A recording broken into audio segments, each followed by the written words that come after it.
Hello and welcome back to another episode of Media Munchers. I'm Mathian. And I'm Adrian. And today we got a couple quick things going on. First things first, we got to take an MCU, not even just MCU, just a supervillains quiz in general, Big Apple. How well do we know our supervillains? I don't know. I hope you know them, Big A, because we're going to find out.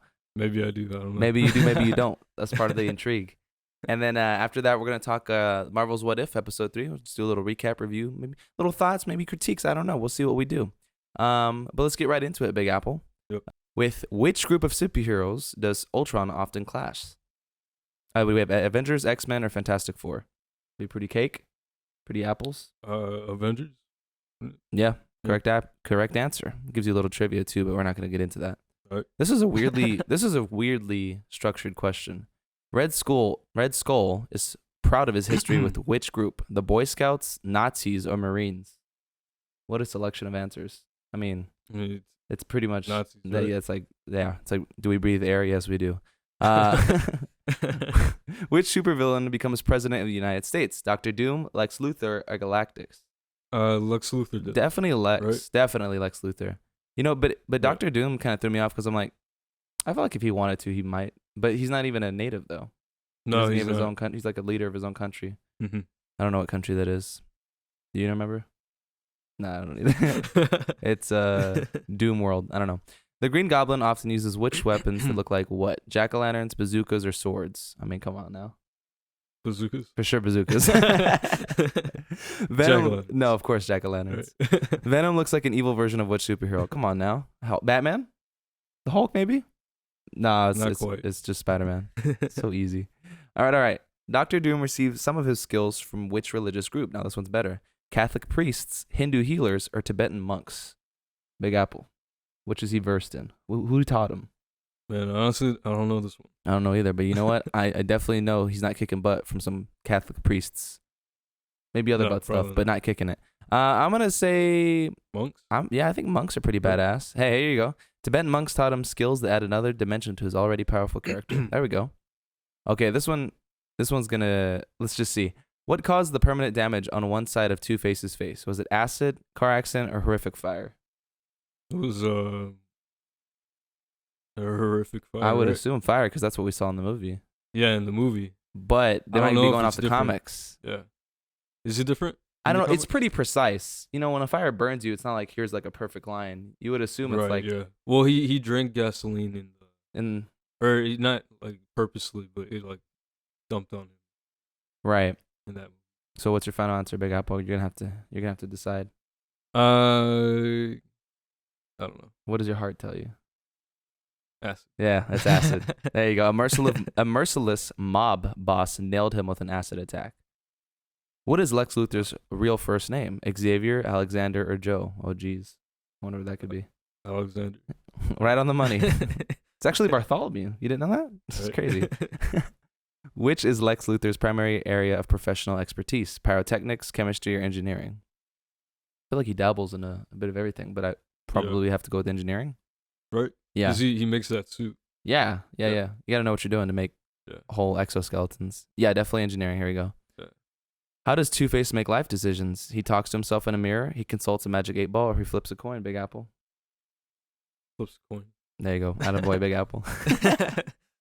Which supervillain has the ability to control all of the molecules in his body? Dr. Octopus, Ultron, or Apocalypse? I know what my money's on. What?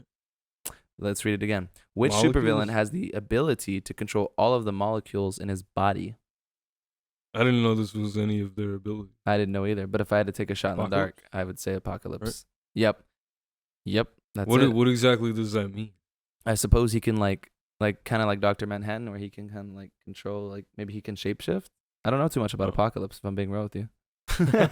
Neither do I. But I remember this. I seem to remember some sort of sandstorm thing going on in that one movie, X-Men Apocalypse. Yeah. I don't know what he was doing there, but all right, here, you should get this one pretty easy. Michael Fassbender plays which supervillain in a 2011 movie? Magneto, Green Goblin, or Loki? Magneto. Oh, bam. There you go, Big Apple. Did they spell his name wrong? Michael Fassbender? I don't think that's right. Here, let me see. Show me a picture of Michael Fassbender. Hey, they spell it on here. Who is Michael Fassbender? No, that's how you spell it. Fassbender. Wow. I've never seen it spelled before. Doesn't look right. It looks wrong. Don't worry, I'll contact his people. I'll let them know, Big Apple. I'll let them know. The Brain is the leader of which supervillain group? The Acolytes, Brotherhood of Evil, or the Marauders? Oh, I'm so happy I'm asking the question. The Brain. Not Brainiac, the Brain. Right. He's a DC character, right? He's gotta be. I don't know no Brain from the MCU. Brotherhood of Evil. Let's give it a shot. I think in Teen Titans. Hey, there you go. Got him. Which supervillain did Marion Cotillard, I'm pretty sure I butchered that, portray in 2012? Jezebel Talia al Ghul. Oh, bam. Yeah. Right out the gate, bro. She's in all the Christopher Nolan movies. Okay. Yeah. Makes sense. Like Inception. She's the love interest for Leo. I see. Okay, yeah. Oh, I'm gonna butcher this. I hope not. En Sabah Nur harasses which team of superheroes? X-Men, Shield, or Thundercats? It's definitely it can't. X-Men. Okay, X-Men. Yeah, because that's the other name for Apocalypse. I knew that totally. That sounds about right. That's something I do know. Good. Okay, let's see how much you know about Black Adam. And how many comic book issues does Black Adam appear? 500, 1,000, or 1,500? Was he that big in the comics? I don't know. I mean, issues are easy to rack up, right? Give it a few decades. And yeah. When did Captain Marvel come out? I want to say he was like an 80s character, to be honest with you. Yeah. Was he called Captain Marvel before Shazam? Mm-hmm. He was, right? That's the character I'm thinking about? Yeah. Wow. We're not confusing him with... Because, yeah, there's a DC Captain Marvel, right? Mm-hmm. I don't know. I'm going to say, because he's such a supporting, if you would, before he was his own character, right? Like, he exists to fight former Captain Marvel, now Shazam. Yeah. Like, I mean, that's... Okay, so like 1,000? Like, right? Maybe. Because you get your own spinoff? Oh, it was only 500. It was only 500. Wow. Come on, Big Apple. Why haven't you read every comic ever? I haven't. What outfit did Dr. Doom wear when he was introduced? Red and gray spandex suit, a metal mask and green cloak, or a silvery cape? The metal mask and green cloak. That's correct. Yeah. His mask appearance has remained similar since his 1962 debut. Man, bro, old. What does Brainiac do to the world he encounters? He shrinks and steals them, he hurls them towards a black hole, or he blows them up. Jeez Louise. I don't know. I don't think Brainiac's one to waste resources like that, so I would assume he shrinks and steals them. Oh, right. Yeah. He does do that. He maintains a collection of stolen worlds.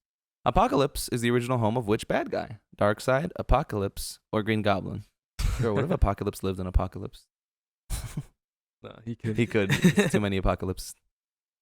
It's Darkseid. There you go. You got him, Big Apple. Which supervillain is sometimes called a Holocaust survivor? Oh, we know where this is going. Bane, Magneto, or Dr. Octopus? Of course, because we had that badass scene. Right. What was it? It wasn't First Class, was it? Was it First Class? X-Men First Class? Yeah, with Michael Fassbender. With Michael Fassbender. Not weirdly spelled Fassbender. Yes. Where does Kingpin exert most his substantial criminal influence? Chicago, West Coast, or East Coast? That's so generic. West Coast, East Coast. The entire seaboard, Big Apple? Is that where you... Yeah. New York. New York, right? East Coast. East Coast? Damn. Yeah. Correct. He is mostly influential on the East Coast. With his tidy suit and intimidating stare, he evokes memories of old school mobsters. All right.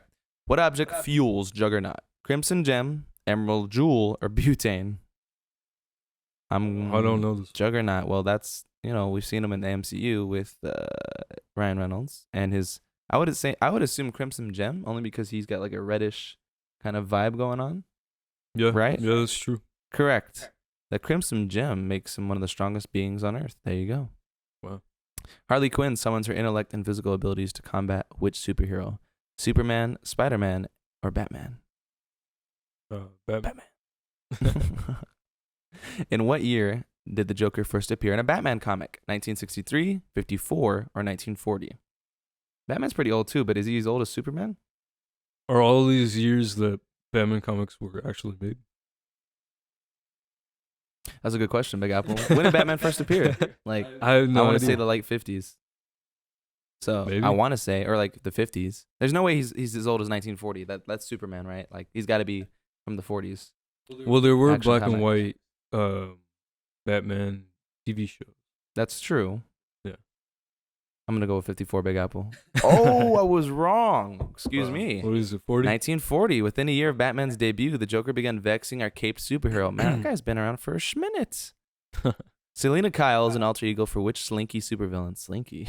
Mystique, Catwoman, or Dark Phoenix? Selena Kyle. That sounds like a Catwoman name. Yeah. Sure it is. Yeah. All right. The Electro Blast gloves are a primary weapon of which famous baddie? Mr. Freeze, Green Goblin, or Blackheart? It's got to be Blackheart because Mr. Freeze and Green Goblin definitely don't do that, do they? Electro Blast? Maybe Green Goblin could do that at some point. But I mean, if you wanted to, but is that his MO? Right? You feel me? No. Oh, Yeah, it is so I Green guess- Goblin. You know, it is. It is. Wow. What? Listen, I haven't seen or read enough Green Goblin to know these things. Well, it's definitely not his main power. Right. It's not like. Yeah. It's like, for sure. Like, Natasha Romanoff can wield a bow staff, but that's not what she's known for, is she? You know what I mean? Yeah. Anyway, which supervillain is sometimes called the monster of all worlds? Ra's al Ghul, Galactus, or Red Skull? I would assume Galactus? I don't know how cosmic Ra's al Ghul and Red Skull get. Yeah. That's true. There you go. Yes. Jack Kirby and Stan Lee were partially inspired by the Bible when they created the godlike Galactus. Good to know. In his first incarnation, what sort of criminal was the Joker? A bank robber, a serial killer, or a con artist? He was a bank robber, right? He was a serial killer. He murdered his poor victims with the poison that left their faces twisted and contorted. Oh, wow. Yeah, good to know. Nice. Which super skill? Nice. That's what I think about too when I think about murder. Which super skill does the Dark Phoenix often use to combat enemies? Laser beams, energy manipulation, or fireballs? I would assume energy manipulation because that's just vague enough to cover like all her abilities. No way. Maybe fireball. Wouldn't that kind of fall under energy manipulation? Because fire is energy, right? Or I guess so. It's a chemical reaction, but energy has to be used to. Listen, Yeah. I'm not here to give you my thesis, Big Apple. I just think it's energy manipulation. Yeah, I guess so. Click on what you think it is, Big Apple. She does levitate. She do levitate though. She do be levitating. Click on what you think. Yeah, it's energy manipulation. Got him. Translated to English. Oh, here we go. What does Ra's al Ghul's name mean? Or Ra's al Ghul, if you're real anal about it. Lucifer's Lament. I don't know. The Devil's Fist. How do you pronounce it? I say Ra's al Ghul because that's how I've heard it a lot. But some Right. people say Ra's al Ghul. I feel like that sounds wrong. You feel like Ra's al Ghul sounds wrong? Yeah. I feel like all the Brits say that. They're like Ra's al Ghul. You know what I mean? Maybe with an accent. I don't know. You think it's better? Is it more acceptable with an accent? If I went guess so. Ra's al Ghul and I went Ra's al Ghul, which Yeah, sounds more that pleasing. sounds- Yeah, the accent, right? Okay, so translated to English, what does Ra's al Ghul's name mean? Lucifer's Lament, the Devil's Fist, or the Demon's Head? I feel like It's either the Devil's Fist or the Demon's Head. I've heard the Demon's Head said before in like Arrow or something. Yeah. So I'm gonna say Demon's Head. Okay. Yeah. It means the Demon's Head. He's been leading the League of Assassins for centuries. Okay, well, what score did you get, Big Apple? Same as you, 87. 87. Sheesh. No, I know. We did good, man. The average score is 62%, man. We scored way better than most people. We're so freaking knowledgeable, man. We just know everything.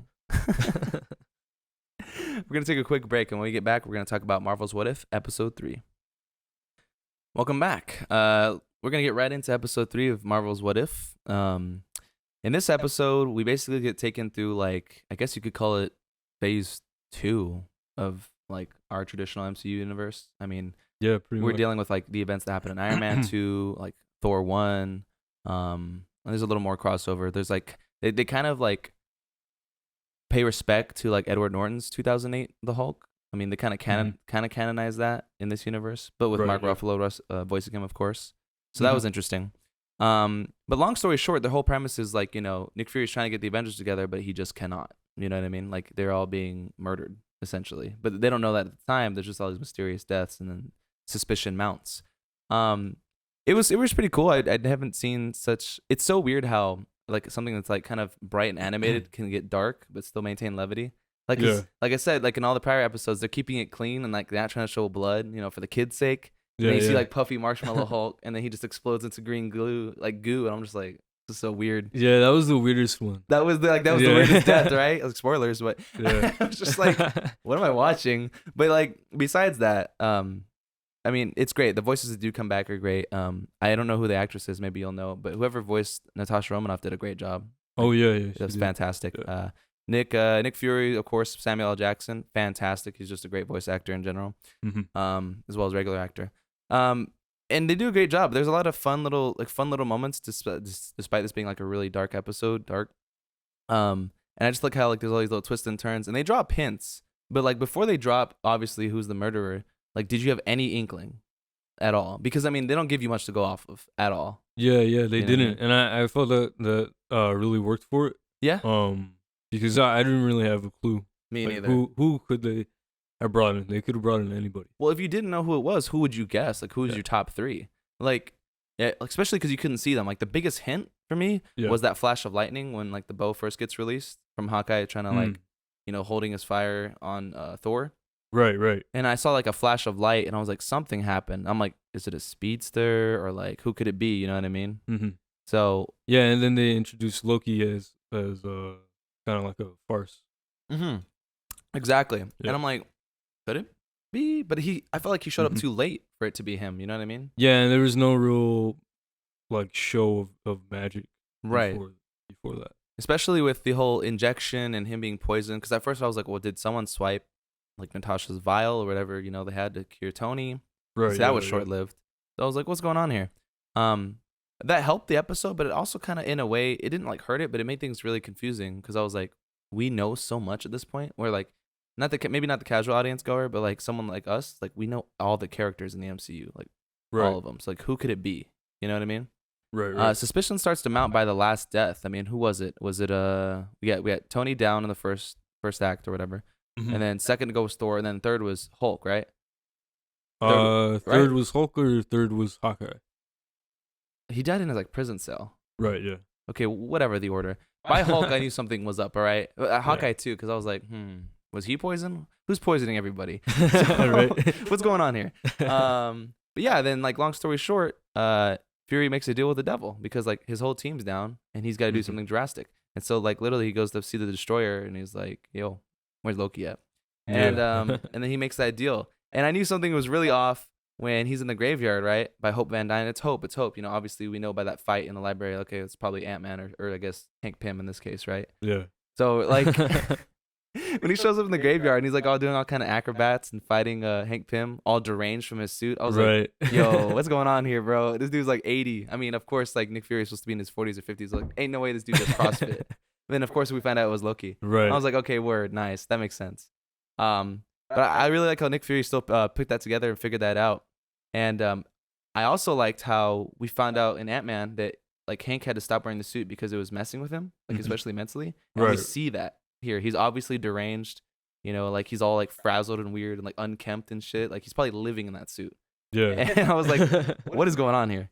And still no interference from the Watcher this week. When's that gonna happen, Big A? You gonna update your prediction? I don't know. I mean, they did have that little shot where he was in the background. Yeah, he was like obviously there. Yeah. Do you think we can see cool. that? I mean, that was just beautiful cinematically. Yeah. It's just us who can see that, right? You don't think if they look I up, would think them? I would think it's just us. Yeah, I would think so too. I wonder who was able to sense him in the cosmic sense in any multiverse or any universe, whatever, in the multiverse. Like, is it only cosmic beings, or do you think people like Thanos could like notice him? Or no, probably not Thanos. No, not without the glove, right, or something like that. Yeah. Maybe they he would like communicate with them. Then, but so it's only like super high tiered beings. Yeah, probably. Maybe like a Galactus or something. Probably. Yeah. I wonder what, because essentially like these episodes, right? Like, and to tie up that episode, it was a fun little episode. Nice. It was a nice what if. That's the whole point of it. And I like how we're tasting all these different flavors. But I'm wondering like these aren't canon, but they are business. Like I wonder like when are these gonna start dominoing? You know what I mean? Like when are we gonna start having different universes call back, or like one affects the other, and then at some point the Watcher gets involved. Maybe he does, maybe he doesn't. You know what I mean?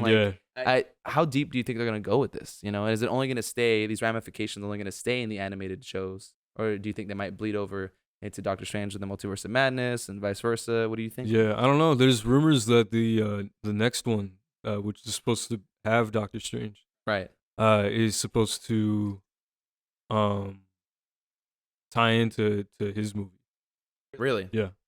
Now that would be interesting Yeah. because there is already so much going on with him. I mean, between the No Way Home trailer and his own movie, of course, and then of course this next episode, I'm like, there is so much Doctor Strange happening, and I'm like, where is his movie? And I know it's coming, but I'm like, it's so great that like we have to kind of pick up the pieces before we get to his part. You know what I mean? Right.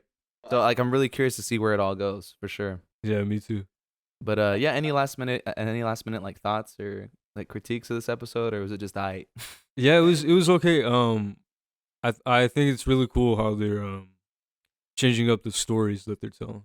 Yeah, it's not all the same thing. Like, 'cause if they were all like that first episode, I'd be kind of bored pretty quick. You know what I mean? If only one small thing was different. Yeah. Yeah. But they're varying it up pretty nicely, and I'm really interested to see exactly how bizarre it gets, especially with all this multiverse nonsense going on. Yeah. For sure. Do you think the average viewer is going to be able to keep up, or if someone's watching this, they're pretty invested? You know what I mean? I mean, it's definitely not necessary for like the viewer who wants to watch everything. Mm-hmm. And like it doesn't connect to the MCU, right? In large, but I guess I mean I think it kind of works as a standalone.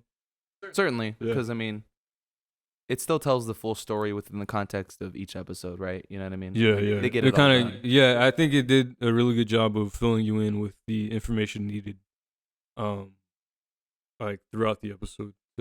That's true, because they even go out of the way. The Watcher goes out of his way to say, you know, in one universe the Avengers got together, in this one not so much. Right. It's like we know that obviously, but they're still telling you. You know, still telling the average goer. So that makes sense. Mm-hmm. Yeah. But overall, I'm looking forward to the next one. Here's another one in the banks. You know what I mean? Another one in the bag. So, those are our thoughts. Unless you have anything else, I'm Mathian from Media Munchers, and I'm Adrian, and we'll catch you next time.